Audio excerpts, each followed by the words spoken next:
Hey, Jordan O'Connor here, and in this video, I'm going to talk about 22 lessons and reflections from 2024. So, I spent about half a day sitting down, thinking, journaling, and just taking note of what I learned and what I want to improve on in 2024. So, if you've never done this before, I highly recommend doing this. It does take a lot of energy to do it. You need a lot of clear headspace, but I boil it down to 22 things. Some of these will resonate with you, some of them won't, because obviously this is for my journey. So, number one, and I'm going to read this off my Remarkable here. The headline, anyways, and I'll go deeper into it. So, signing up for fitness challenges takes a lot of commitment and patience from the people around you.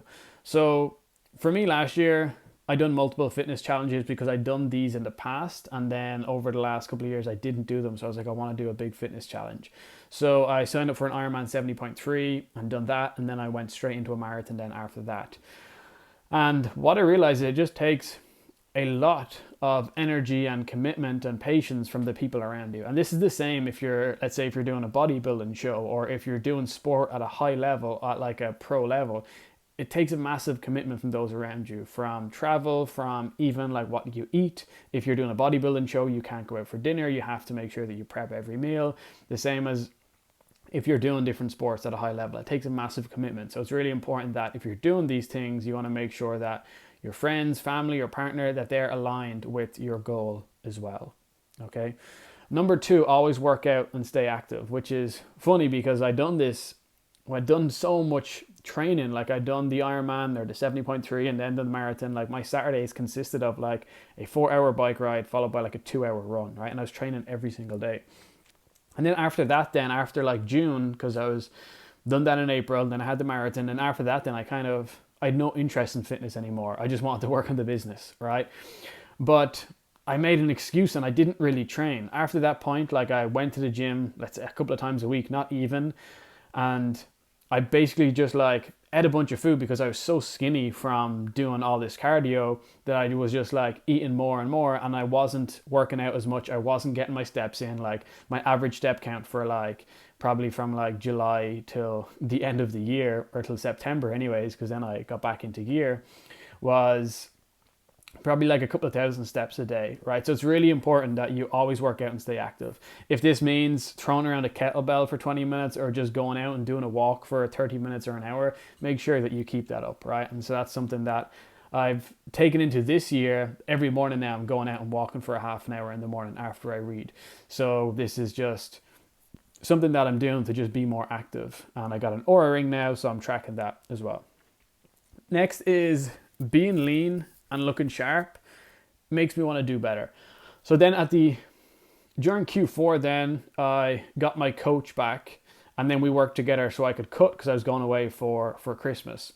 And what I realized then is while I was cutting and while I was like starting to look better and starting to look leaner and stuff like that, that I actually wanted to look after my appearance more. I cared more about what I was wearing. I cared more about, how like having like let's say like doing skincare, or like always having like a fresh beard or something like that, right? And I never really noticed this before, and I didn't really care about it because I was just so busy with business. But then I much prefer to look good, and also it's then going to help you feel good. Okay. Number four, I really enjoy buying something nice when I hit a goal or hit a milestone. It doesn't have to be for myself. So a lot of the time I get more excitement out of surprising someone with a gift or with an experience, okay? So if you have a goal that you're striving for, if that's 10K a month, 100K a month, a million a month, or if it's like to hit a certain milestone, if it's a fitness milestone, or if you're looking to buy a house or make an investment, whatever it is, if you've had this for your goal for quite a while and then you hit that goal, go out and buy yourself something, or buy someone else something, or treat someone to an experience, right? In the past for me, I've bought different things for people, and we've traveled to different places, and it's just good to reward yourself, because then you get in this kind of habit then of when you achieve something, you get to buy yourself something nice. And I try and not waste money on anything in between that time period. And then you can just go and splash out and buy whatever you want because you hit that goal. And it's really good to do it this way. And this might seem common sense, but I never thought about this before. And then as I reflected back on it, I was like, okay, this makes sense. Number 5, having more money makes me happier and more confident. Okay? This is like counterintuitive or controversial in a way because people say more money is not going to make you happy, or more money is not going to make you happier. For me, the more money I make, I do get happier. Now, at a certain point, that might cap, right? Where I'm like, okay, an extra whatever is not going to make me happier. But I think up until when you get to like a net worth of like, I think over 10 million, like once you get to 10 million, or I guess inflation's coming. So like, I think 10 million though, once you get to the level where you're at like 10 million, then every extra million you add on is probably not going to make you much happier. But from that period where you're going from like making like a couple of grand a month to making 10, 20, 50, 100 and even more, like you're going to get happier as the levels go up, right? And if not, then maybe you're not spending your money in the right ways, right? Or you could just be different. For me, I prefer to have more money. That's why I do everything that I do, right? Number 6, I never regret going to an event, mastermind, or traveling, so do it more. So in 2024, I went to a bunch of different events. I went to Dubai for Affiliate World, which wasn't really even my niche. Like it's very affiliate marketing, but I went anyways, met some great people.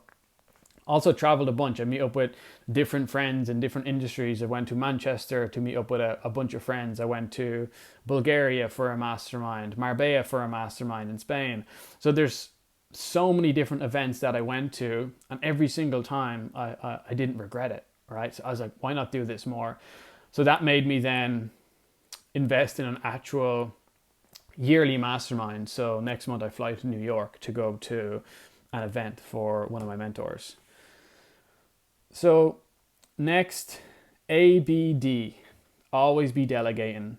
Some tasks I held on to for too long, which just added more pressure on me and delayed other tasks. So there's 3 books I recommend reading here if you want to delegate more. Number 1, The E-Myth Revisited, so good. Number 2 is The 4-Hour Workweek, which you think, I hated this book for the longest time, and then when I read it, I was like, oh my God, this changed everything for me, because there's like simple things in there that you can learn. And then number 3, which I'm currently rereading right now, is Buy Back Your Time by Dan Martell. So I'm constantly just trying to figure out, okay, this task that I'm doing right now, is there anyone else in my company that can do it? If not, who else do I need to hire to do this? And you want to make sure that you hold on to the stuff that you enjoy. So I've never enjoyed content, so I've never done it. Now I'm starting to kind of enjoy it a little bit more. So that's like, but it's not something that I would outsource. In the company, then I really enjoy like marketing and sales right now. So that's what I'm focused on. I do enjoy hiring, but I do think I'm going to outsource that pretty soon because I only enjoy it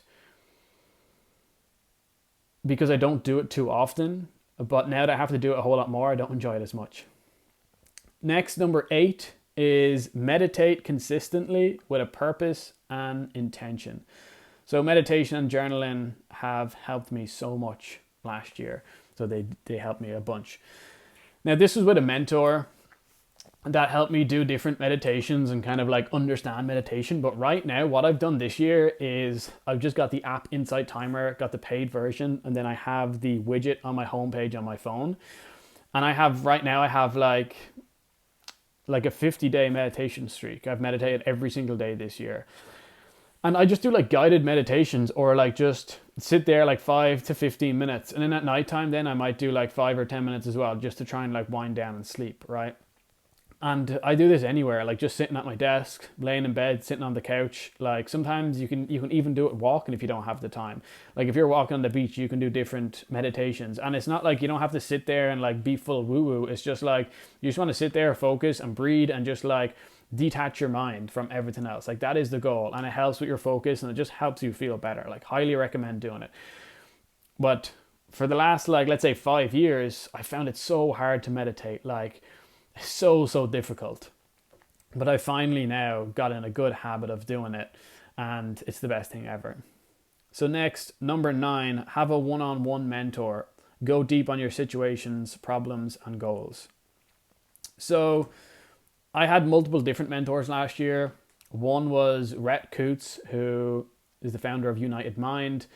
Rhett is so smart. He was also a partner in consultant.com. So Rhett has helped me so much, and not even just with business, but working on other things, working on personal mindset, personal development, working on improving all these other areas of my life that are just as important as business, right? If anything, more important, because your personal life is a direct reflection of your business life most of the time.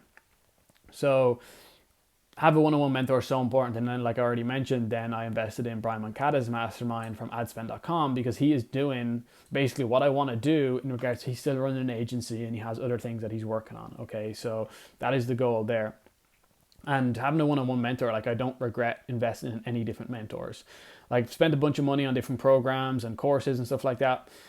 To be fair, I think courses aren't as good as they used to be. I think the most important thing is getting that one-on-one mentorship. And even like communities are good, but the same again, like, you want to have that one-on-one experience with the person that you're buying into, and not just buying into a community. Communities are good, but I think where you get the most benefit is doing the one-on-one and getting feedback from the mentor.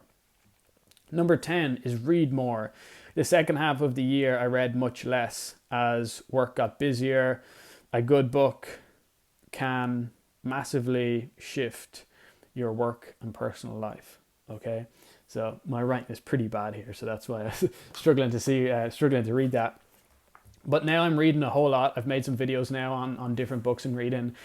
The thing that I'd also done reflection on reading and how I can read more, but I made another video on that. But it's basically always reading 2 books at a time. Buying a Kindle was just the best thing ever.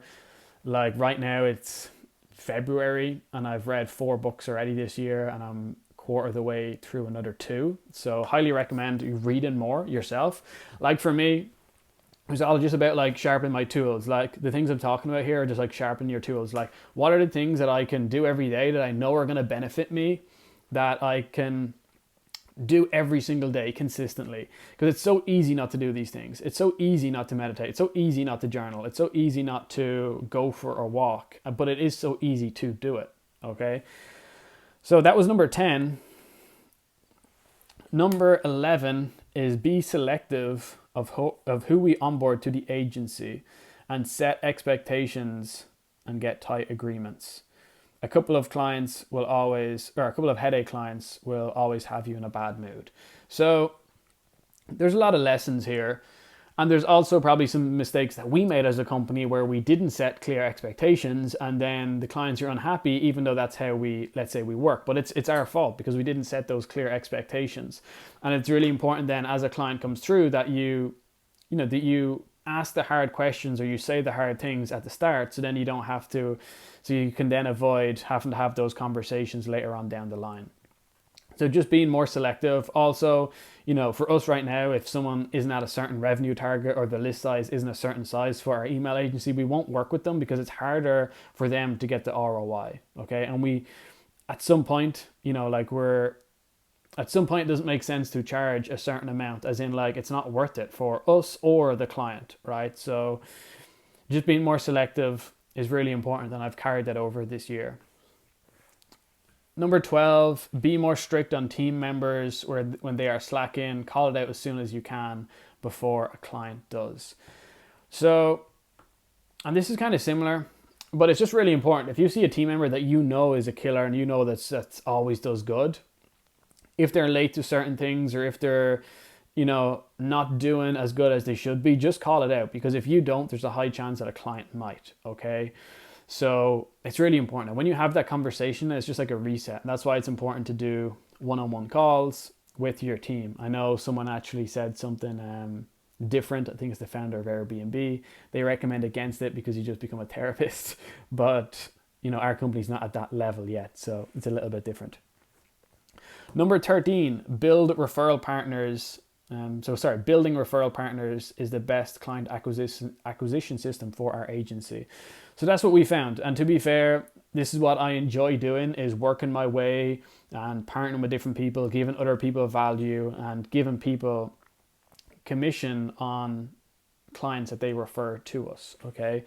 So doing more of this is really important, and we have a new strategy that we're rolling out this year around partnerships. Number 14, consuming social media and short form content is one of the worst habits you can have. It fries your brain and tanks your productivity. So pretty harsh. So I don't have Instagram on my phone. I don't have TikTok on my phone, but I do have YouTube. And what I found is you cannot delete the shorts. I would love if I had the opportunity or the feature to just delete shorts. I actually hate them. But I find myself still consuming them. And I done this more last year, where I was consuming short form content, and it's like, it's not beneficial at all.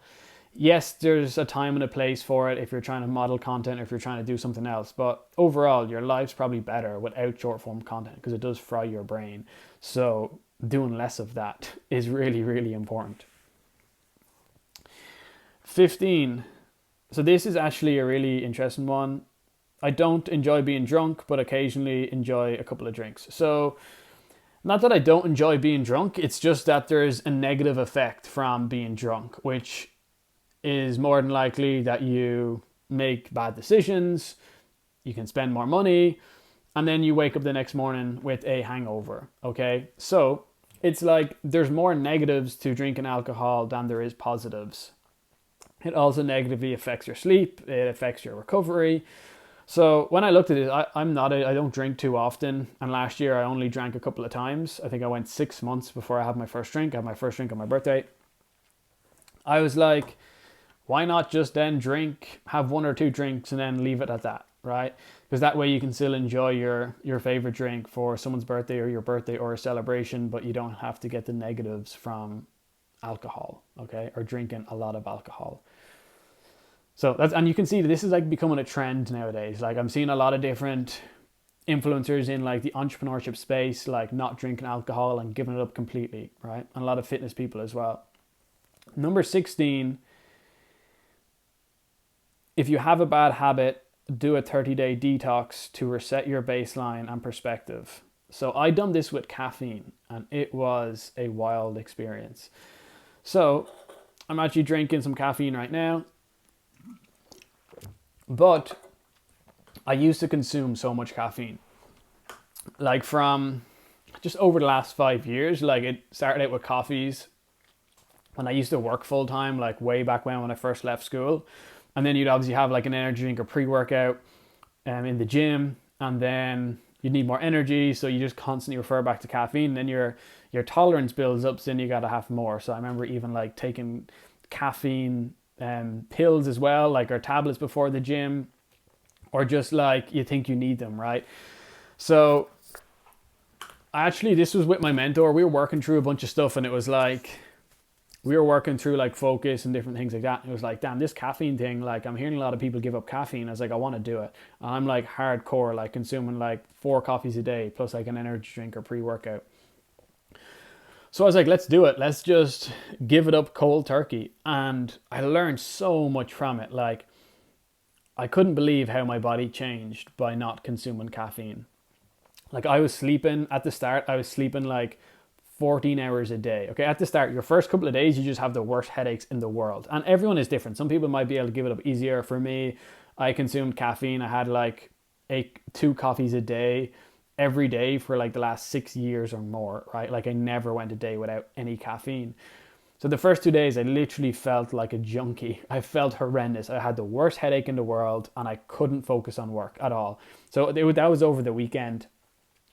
And then what happened next is I was sleeping like 14 hours a day, where I'd go to bed at like 10, and I literally wouldn't be able to wake up until like 10 the next day, even later. Honestly, I was just sleeping all the time. Plus I would nap during the day as well. Like if you're going to give up caffeine, don't do it during a busy period. I done it like during the summer, but like I would, if you're like in e-commerce, definitely don't do it during Q4, because you literally get nothing done.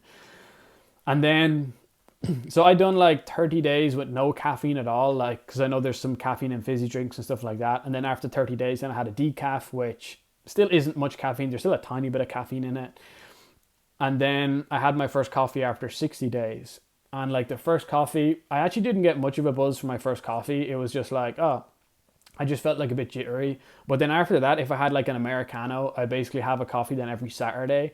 I'd be so excited to have a coffee, and then like the feeling you get from it is crazy. Like I couldn't believe how powerful it was, and you were just like so excited, and you're just like absolutely buzzing. So it's so interesting how powerful it is. So it's kind of a reminder for myself to, you know, I don't have to do a full 30-day detox, but maybe cut back down or go one day without it, because that's what I used to do. Right now I'm consuming a lot, like not a lot again, but I'm having multiple coffees a day, right? So that one is important. There's different habits, like there's different bad habits that you might have if it's around food, or if it's around like consuming something like caffeine or nicotine or something like that, right? Social media as well. Right, I need to keep going here. I'm spending too long on these. Number 17, if you have to question if they are an A player, they're not an A player. So this is what I've realized. We've hired and fired many different people inside of our company. And if you have to question if they're an A player, they're more than likely not. Okay. And it's hard then. Like, should you keep that person because they're aligned with certain things, or do you just try and add someone else in? Okay. But this was what I reflected on. Number 18, focus on one thing, one business, and one core offer. This is my first year doing this, and we've made more money than ever. Pretty simple. There's a book called Essentialism that you should read. It talks about energy output. You've probably seen the diagram before, where it's like if you focus on like 10 different things, you only improve this much. If you focus on one thing, you can improve a massive amount. Okay. So really important. Then obviously at some point you can then pivot and you can focus on something else once you have that outsourced, or once that's at a level that you're happy with, or you have more time. Number 19, save and invest your money the way that works for you. Everyone has a different view and approach. So last year I looked into a lot of different investment opportunities. Obviously crypto is going through different cycles. You know, real estate is growing. You can do different plays, right? You can invest in the stock market, you can invest in different things, you can invest in physical assets. And I went on this hunt of like asking different people, where do they put their money? And like older mentors as well, like people that are in the game for years, like if you were to go back again and you had like X amount of money, what would you do with it? And then do you leverage debt? Like, let's say if you do want to go into real estate, do you leverage debt and buy like as many properties as you can and be leveraged? Or do you just save up a bunch of cash and buy it outright? So I went on this like journey of like spending a bunch of time, like trying to find out what's the best way to invest money. And what I realized is that there's no perfect way. Everyone is different. It all depends on your risk tolerance. It all depends on what feels comfortable to you, and also what you have an interest in, right?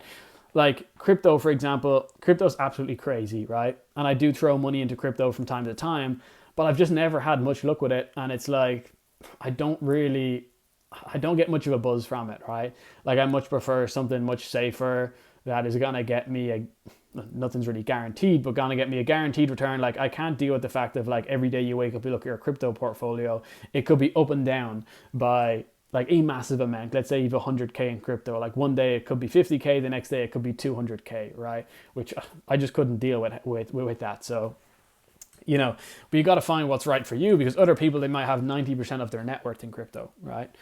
Or have it in property, and then property that's leveraged by debt. So you just got to figure out what's right for you. Number 19, I got to read this one word for word. Everything is energy, and that's all there is to it. Match the frequency of the reality you want, and you cannot help but get that reality. It can be no other way. This is not philosophy. This is physics. So I'm pretty sure Einstein said this, and I heard this in a video, and it just resonated so much. And you can look more into this. You can look more into quantum physics, different energy frequencies and stuff like that. I'm not going to go full woo-woo on you here. But I truly believe that there is a lot more to like life rather than just like physical and like 3D reality, right? Which I'm sure everyone has had some sort of experience from someone that has passed away, or from different synchronicities, or from different things that makes you be like, oh damn, right? And not Facebook showing you an ad that you recently Googled, right? Because that's just like an algorithm. But yeah, I'm if you don't agree with this, like, I'd highly recommend going back, listening to that quote again and seeing what you take from it. And then, learn more about different energies and stuff like that. Like Joe Dispenza is really good talking about stuff like this, like different frequencies, different energies. He has I think one book called Superhuman, another one, I can't think of the name of it, but Joe Dispenza has some really good books. Number 21, do hard physical challenges now and again to prove that you still have it, or that you're still a savage. So, like I said, for the last couple of years, I didn't do many fitness challenges. It was just kind of like going with the flow, working out. But I think it's important to push yourself physically from time to time. And you don't have to always do this, but you want to do this from time to time. And a lot of people right now might be doing like a high rocks, or running is becoming more popular. So you run, so you do different things. Right now I'm actually playing paddle, right? It's not much of a physical challenge, but like I'm learning something new, and I'm like, trying to improve and just do something different, right? That challenges you. And then number 22, which is one of the most important, is put in effort to meet up with friends in your network and connect in person. So I would say this is one of my strengths, is staying connected with friends and staying connected with people that I've met over the years. I remember a couple of years ago at my birthday, almost everyone at my birthday, like no one had ever met each other. They all knew of each other. And then when I brought everyone together, like everyone was so close. And it was so good being able to like meet up with all my friends and everyone. And you're also going to have different friend groups. Like I have different friend groups. I have some friends in Ireland. I have some friends that we meet up in different places. And like you've multiple different friend groups because of like, you might have met people in different areas. There might be people in different industries. For example, like I have like, friends in the e-commerce space, but I also have friends in the agency space, and I have friends that I might resonate more with different fitness stuff, right? But it's really important that you put time, and it also put money as well, because you have to like travel to meet up. Like most of my friends live in different countries and different places, so you have to invest time to meet up with people. And then from these experiences, you always learn so much, and you have a good time as well. Like you have a laugh. It's really important that you meet up with friends. So that is a recap of the 22 lessons that I learned and my reflections from 2024. Some might resonate with you, some might not, but I'm excited to keep implementing this. You should do this. So I'll walk you through how I done this, and then we'll leave it at that. I was in Australia, and I basically had like a full day of nothing to do. And I was like, okay, I'm going to spend this time reflecting on the year. So I basically just started to take notes on like what my biggest lessons were. And then I like went through everything, like, let's say fitness, business, personal. And I was kind of like working through everything and just pulling different lessons. And some stuff kind of was repetitive, and then I just kind of was just constantly brainstorming. I actually went back over my photos in my phone, because then that triggers different memories that you had. I looked at like different revenue months and stuff like that. So I kind of just looked at everything from a high level, or like a bird's eye overview, and then I just took notes on it. And then once I had my rough notes done, I then typed it up in a Google Doc, which will like try to add more structure to it. And I think I had about 30 reflections, and some of them I removed because I was like, I don't think that's accurate, or I don't think that's right. So I kind of just removed it. So that left me with these 22 things. Okay. Hope you enjoyed this video. I've shared that document and these 22 things with multiple different people, and they said that it's really, really good, that they resonated with it as well. So I hope you resonated with it. I hope you took some value from this. Make sure you do this exercise. It doesn't even have to be at the start of the year. You can just do over the last 12 months, over the last 6 months, or since you've started business, or since you've started some new thing. Like, what have you learned? What are your reflections and lessons? And then you can make sure that you keep looking back on this. Hope you enjoyed this video. please give it a thumbs up. And if you're not subscribed, please do. Let me know your thoughts in the comments. And if you want to see any other videos like this, let me know what you would like to see. Appreciate you watching. Have an amazing day. Ciao.